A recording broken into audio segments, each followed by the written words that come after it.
What's up, guys? I'm DK Wrestler, and in today's video, we're going to be going on the Tiermaker website, and we're going to be ranking every single Funko Pop albums that has either been released or announced. I believe now they are in the 60s mark for the albums, so there's quite a bit to go through, but there are some numbers in between that they haven't done yet, so there's still quite a bit to be made, but nonetheless, let's go to the Tiermaker website right now and rank every Funko Pop album. Alrighty, so we have all pretty much 50 to 60 Funko Pop albums here, which the categories here from worst to best are clearance, could have been better, not bad, really good, and straight fire. I couldn't really think of a name for the top category, like maybe like Grammy Award winning, because then that might be controversial because a lot of these would be Grammy Award winning. So I just kept it as straight fire. But nonetheless, kicking off with Funko Pop album number 1, it is Notorious B.I.G.'s Ready to Die, and I will put it under the not bad category. Very simplistic, but that's all it really is for the cover, but it is iconic, and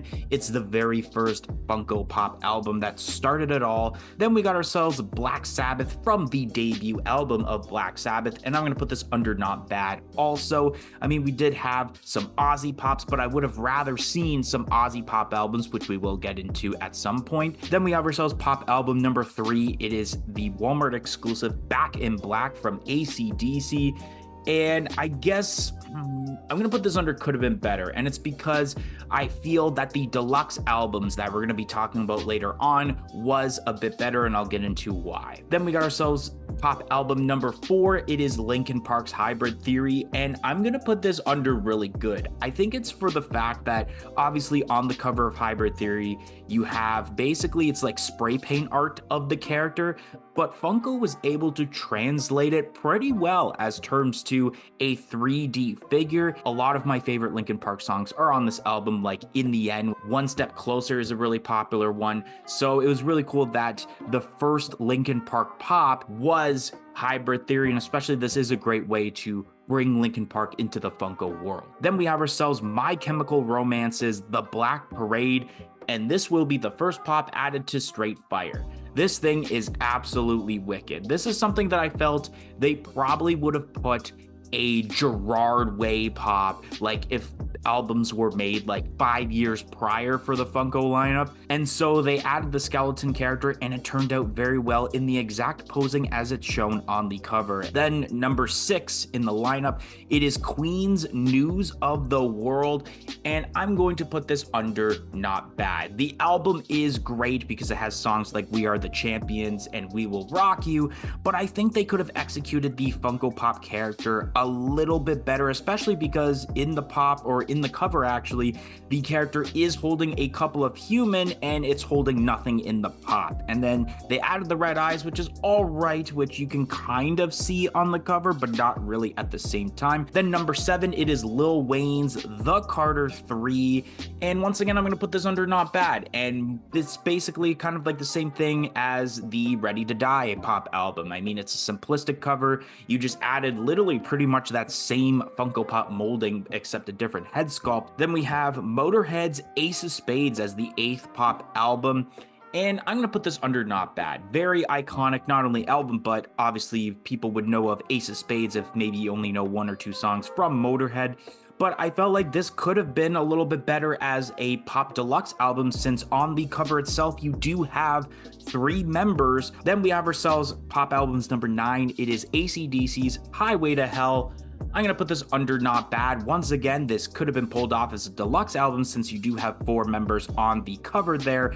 And this would have been a great way also to introduce, at the time, there wasn't a Bon Scott Funko Pop who was the lead vocalist of AC/DC at the time of the album releasing here, instead of making a singular one. Then we have ourselves pop album number 10. It is Pure Gold from Elvis Presley. This was a Walmart exclusive, and I'll put this on not bad. I feel like Elvis does deserve a Funko Pop album, considering that he is regarded as one of the greatest rock and roll stars of all time. Then we have ourselves number 11. It is Life After Death from Notorious B.I.G.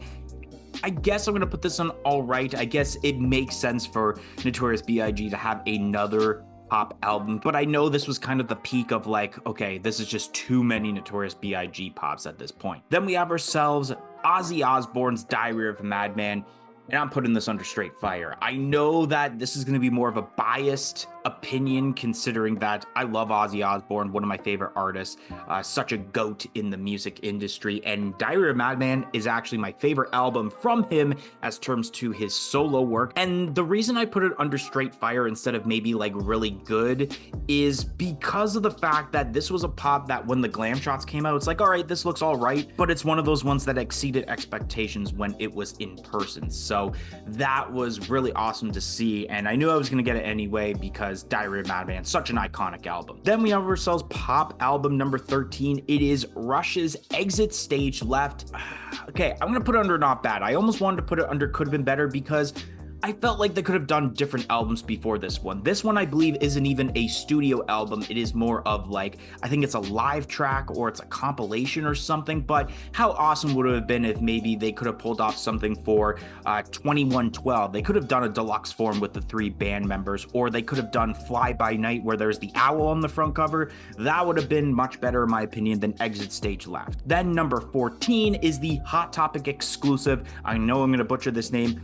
Opus Eponymous from Ghost. I see where they were going with this. There's something weird. I'm going to put it under could have been better. There's something weird about this that just, it looked all right, but it just didn't translate that well. I think maybe also it's the head mold and how it's more squished to make it look like the Funko Pop molding instead of more not of an ovally shape as the head shown on the cover there. But if you're a huge Ghost fan, you probably would rank this much higher. Then we have number 15. It is Mariah Carey's Merry Christmas clearance. I'm like, Mariah Carey has started getting quite a bit of pops already, and I think this is obviously based off of the singular pop they already did for All I Want for Christmas, and I think that was fine enough. We didn't need a pop album. Then we have number 16 in the pop albums lineup. It is Iron Maiden's Power Slave, and I'm gonna put this under really good.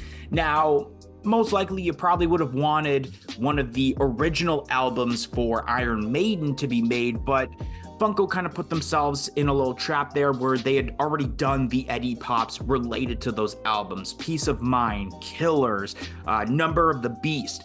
Those had already been made as singular pops before the invention of pop albums, which it would have looked really awesome if they had done those in the pop albums. This is actually, I believe, the 4th album that comes after those, so it made sense that this would be the first one. And this turned out very well, especially how they made the like pharaoh statue with the little ones beside it as more of a deluxe pop, but you're still only paying the, I think like $25-30 Canadian for this pop album for such a massive pop. Then we got number 17 in the pop albums lineup. It's the first deluxe albums we're going to be talking about. It is AC/DC's Back in Black. And this one is going to go under not bad. I like the idea that you can introduce band members who had never had pops previously in the lineup. I think for the longest time, the only AC/DC pop we had was Angus Young. So to introduce band members like Malcolm Young and Cliff Williams, and especially the newer lead vocalist that replaced Bon Scott later on, Brian Johnson, be immortalized into pop form was really cool. And especially this was the first album, if I'm not mistaken, that had Brian Johnson as the vocalist. Then we have ourselves number 18. It is the Black Album from Metallica, and I'm going to put this under not bad. And I think a lot of you would probably put it under could have been better because the majority of these pops are just black and white versions of the already existing Metallica pops for the most part, besides obviously Jason Newsted, who is brand new in this set. But obviously you got to acknowledge the Black Album being such a great album. That actually is probably my favorite album from Metallica. A lot of my favorite songs are from there. Enter Sandman, my favorite song of all time, Sad But True, is on this album. So I do have more of a personal reaction, but I wouldn't be surprised if, let's say you guys did this, it'd be much lower on this list. Then we have ourselves number 19. It is the In Sync albums, and it's just titled In Sync.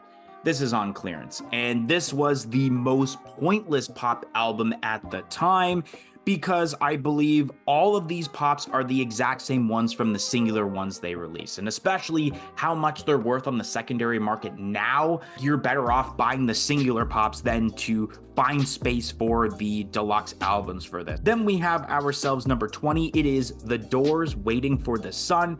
And I'm going to put this under not bad. And I think it was really cool to add a band like The Doors who had never had Funko Pops before, and then having it in a way where it is the deluxe albums, especially getting Jim Morrison as a Funko Pop finally. So I think that was really cool. Then number 21, it is Queen's Greatest Hits.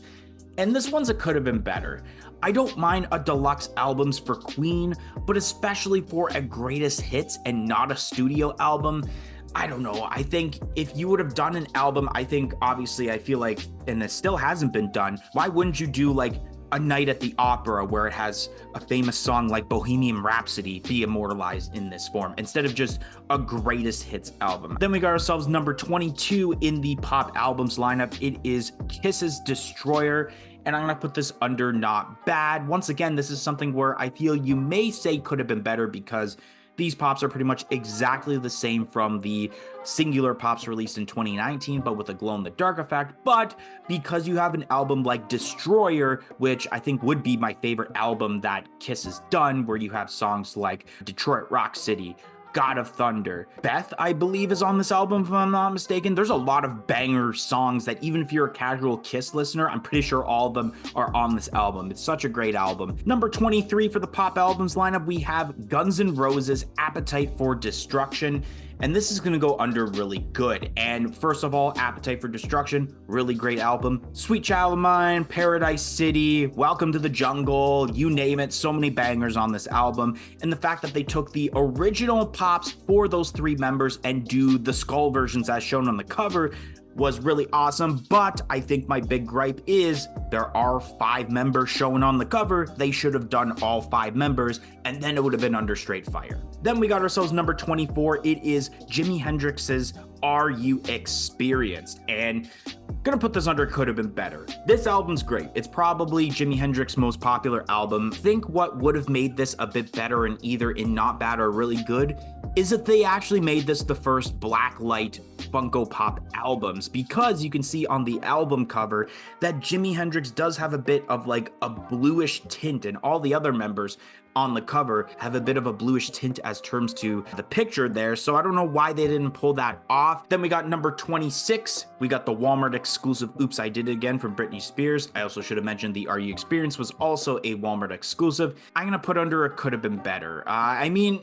this, I get it, it does match the cover, so I guess that is good, but we already got a singular Oops, I Did It Again pop, I believe. I think it is the Britney Spears in the full-on red attire, if I'm not mistaken. So when you do a singular pop and then do the album based off of it, I just feel like it's a little bit pointless, especially because if that's the case, I do like the singular one better than the album. Then number 27, we have Linkin Park's Reanimation, and I'm gonna put this under not bad. First off, the detail of the character itself on the cover is really cool, and it was an interesting way to put it into Funko Pop form, but Reanimation was a weird album to make in the albums lineup, considering that it was just, once again, it's not a studio album. I believe it's like an LP or EP or like a compilation album.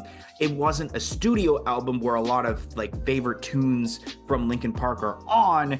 It would have been awesome to have, example, the following album, which I believe was Meteora, that had songs like Faint and Numb on it to be immortalized into pop form, which is something that they still have not yet made. Then we have ourselves number 28. It's Tupac's Tupacalypse.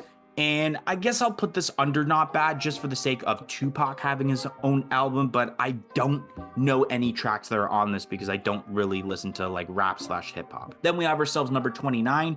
It is Dolly Parton's Backwood Barbie. Yes, I'm gonna put it under not bad. It was to be expected for Dolly Parton to have her own pop album. Then number 30, we have ourselves Queen's Flash Gordon album featuring Freddie Mercury, and it's gonna go under could have been better. I know that obviously Queen did a like studio album / soundtrack album for the Flash Gordon movie, but once again, it's one of those cases of why doesn't Funko acknowledge even the earlier albums with some of those earlier hits in pop form before going into stuff like Flash Gordon and like the later albums. So that's always been kind of a gripe for me, in my opinion. Then number 31, it is Alice in Chains' Dirt.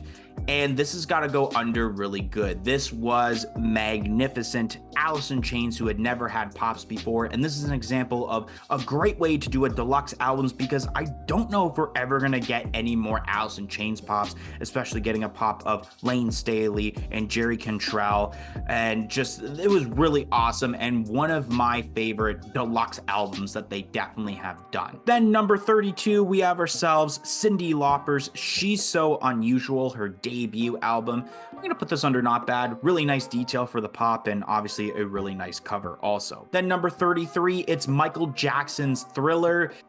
I gotta put it under straight fire. I know that as terms to the pop, it is very simplistic, but you can't ignore the fact that Thriller is easily one of the greatest albums ever made, and so it would have been dumb for Funko to basically skip out on this album. I think earlier it was announced for Bad that was made, but the fact that they made Thriller was really awesome. It had bangers like Beat It and Billie Jean and Thriller itself, so it's a very iconic album for such a very iconic pop star like Michael Jackson. Then we have ourselves number 34, which is Alice Cooper's Welcome to My Nightmare. And I'm gonna put this under the not bad category. I mean, really cool that Alice Cooper does have an album here, and especially it being, I believe, his debut album. Then we got ourselves number 36. It is Blink-182's Enema of the State. And I'm gonna put this under not bad. And reason for that, it is a popular album, but what doesn't go higher than this is the fact that I believe the Travis Barker and Mark Hoppus, the Mark Hoppus and Tom DeLonge pops are very similar to the 3-pack that we got that was released earlier than this, but I think the Travis Barker one is different because the newer one's like he's more bald and he actually has hair in this, but it's still cool that this was acknowledged in pop album form. Then we have the deluxe albums, number 37 of Def Leppard's Hysteria.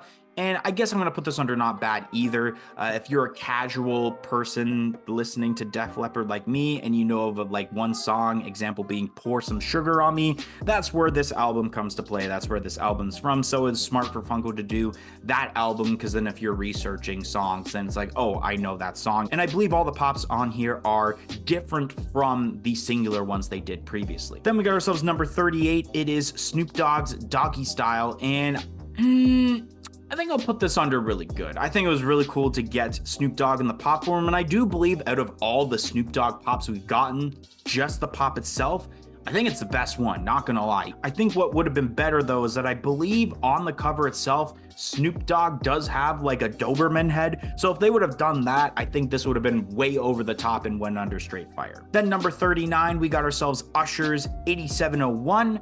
And I'm gonna put this under could have been better. And it's not because obviously I don't have much of a personal reaction towards 8701.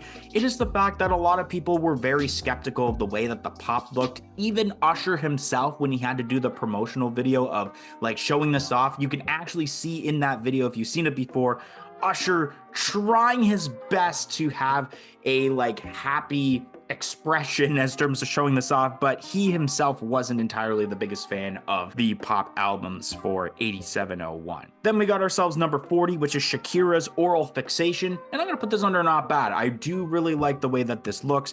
It exactly pretty much matches the cover with her outfit, and then her holding the apple also, so that's pretty decent. Then we got number 41. It is Bella Porch's Build-A-Babe, as shown on here, but it's actually a different name, but I'm just gonna put it under not bad. I do like the way that the cover is, and I believe this isn't an album, it is a single, and that's just the cover for it. And then like I mentioned, it is a different name. It's not Build-A-Babe, it's I guess I'm gonna say female dog. When you know what that term is, that's what the actual word is that's supposed to be on the end. Then we got number 42. It is the South Park boy band Pop Deluxe albums clearance. Like, why I hate when Funko does the albums that aren't musicians and that they're based off of, let's say, fake musicians from a TV show, or we'll get in later on with like the Marvel one. This was pointless, especially if you're looking for all 4 of these. You can honestly find 4 of these once again separately for much cheaper value, especially all of them being sent to Dollarama recently. So you're better off paying like $4 or $5 for each of these pops and saving a lot of money compared to buying the deluxe albums. Then we got number 43. It is the TLC Ooh on the TLC Tip deluxe albums. I'll put this under could have been better, and this is more of the like biased opinion of me not knowing much about TLC, and I don't exactly know whether this is like, let's say, one of their most popular albums, or maybe they could have done something better. Then we have number 45, so we did skip out on 44. There are some numbers, obviously, like I mentioned in the intro, that are missing, but we got Notorious B.I.G.'s Born Again, and this is the point I'm going to put under could have been better, where we've gotten way too many Notorious B.I.G. pops. We just didn't need another one in this case, and especially the third pop albums in this case. Then we got number 46, which is U2's Pop in a deluxe albums form. I think it's it could have been better. There's something about U2 and like either the concert moments or the albums that not a lot of people really gravitated towards, not gonna lie. Even at my local Walmart, they're still trying to sell that concert moments or the deluxe moments of the U2 93 Zoo Tour or whatever it's called. Not a lot of people really gravitated towards that. Then we got number 47. It is Soundgarden's Bad Motorfinger. This is going under really good. This is an example of, once again, a band like Soundgarden, who I don't think we're ever going to get singular pops for, so this is a great way to get pops, especially if you are a huge fan of the legendary vocalist Chris Cornell, rest in peace since he's no longer with us, and especially Bad Motorfinger with Outshined as a huge song that I know of from this album. Like, great to acknowledge that into Funko Pop form. Then we got ourselves number 48 is the Mickey Mouse Disco, and you know what? I'm gonna say not bad. There's something about this that like I kind of enjoy, but I don't. But this is one of the things is that if I was doing these in a specific order, it's either right at the end of not bad or the beginning of could have been better. Then we got number 49, and it's Sir Mix-a-Lot's Mac Daddy. Yeah, Mac Daddy as it shows. This is a could have been better, and especially because as you can see in the pop, or on the cover I should say, he is leaning up against a car, but in the pop he's basically leaning up against nothing. It just didn't make sense to me how they pulled this off. Then number 50 we have Go-Go's Vacation, and you know what? I'm gonna put this under not bad. I always like when they acknowledge some of these band members or bands or artists, I should say, that essentially don't have any Funko Pops, so the way they bring them out is in Funko Pop form, because I don't think they made Go-Go singular pops. Then we have Mariah Carey's Rainbow. This one I'm gonna put under not bad. See, if you're gonna do an album like this and not the All I Want for Christmas albums, I'm okay with it, and that's fine. But this is a part of that whole trend recently of there's too many Mariah Carey pops. So one album I'm okay with. If they make another one, it's just ridiculous. Then we have ourselves the awesome mixtape volume 1 from Guardians of the Galaxy with Star-Lord as the pop. This one I'm gonna put under could have been better. Most of you probably would put it under not bad or really good. For me, I just, once again, like I mentioned with the South Park and kind of mentioned with the Mickey Mouse, I hate when they do the albums that are based not on actual musicians' albums, and they do it based off of like movies and stuff like that, which I get it for the awesome mixtape because like Star-Lord's listening to it, it kicks off the movie with "Come and Get Your Love." Like, okay, it's a banger tune, but like I don't think this should have been made before artists that don't have Funko Pop albums or Funko Pops at all. Then we got number 55, it is Moto Mommy from Rosalia. Never heard of that, and this is a could have been better because as shown on the cover, she's naked, but in the pop, they basically covered up with clothes. So it just didn't make sense, and you can even see in the hand, if you see a picture of it, they do have the scribble on her hand like they do on the cover, but the fact that they added clothes, what was even the point of making this if you weren't gonna exactly replicate the cover? Then we got number 56, it is Michael Jackson's Bad. It is the album, I believe, that actually came out after Thriller, and I'm gonna put this under not bad. It's funny how I put an album that's called Bad under not bad. Then we have number 57. It is Elvis Presley's Christmas album, and I'm gonna put this under could have been better. This is one of those things where you could have just done it as a singular pop as a part of the newer wave and not just make it as an album, because I'm sure there's more albums that could have been immortalized from Elvis Presley instead of a Christmas album. Then we have ourselves number also 57 for some reason and not 58 or 59. It is Iron Maiden's The Trooper, something we've been wanting for a while, so really good. They executed it pretty well. I think they could have made the flag a little bit bigger because obviously the flag is massive in the album. And it's weird because the Trooper is a single from an album, not the actual album, but a lot of people do resonate with this song, so it made sense to do, I guess, the album cover for the single. Then we have number 60. It is Ozzy Osbourne's Bark at the Moon, exclusive to Alliance Entertainment. Straight fire. This thing is amazing, and especially for the fact that not only have I been wanting this for years since they've done the albums, but I have been mentioning how cool would it be if this was a flocked pop album, and it is a flocked pop album, making it, I believe, the first specification Funko Pop album that they have done, and I can't wait to get my hands on this and put it right beside my Diary of a Madman. And then we have ourselves number 61. It is Megadeth's Peace Sells, but who's buying? I'll put this under really good because I do like the way that the character looks on the cover, and it pretty much matches what it is, so I do enjoy that. And then last but not least, we have ourselves the newer Ghost covers. On the website I am looking at with the albums, this isn't listed because this was literally just announced recently, so it wasn't updated yet, but I'm gonna put it under not bad to end it off on a decent note. I do think it is better than the Hot Topic exclusive. That is going to be the end of this video, and if you enjoyed my ranking of every Funko Pop albums, don't forget to like, comment, and subscribe. Let me know if you agree or disagree. Of course, as always, this isn't the right list, it is just my list. And hope to see you guys next time. 1, 2, 3, I'm out of here.